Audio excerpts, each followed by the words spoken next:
बरुआ के बाद दिलदार छियै कि ना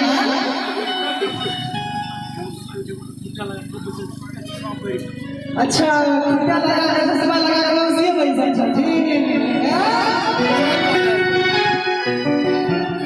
नीक लागै छै मौसी ई लाइट बंद कर दे कोनो दिक्कत नहीं खाली खड़ा कर दे बाबा सब दुख दूर होगा कोई टेंशन नहीं लेना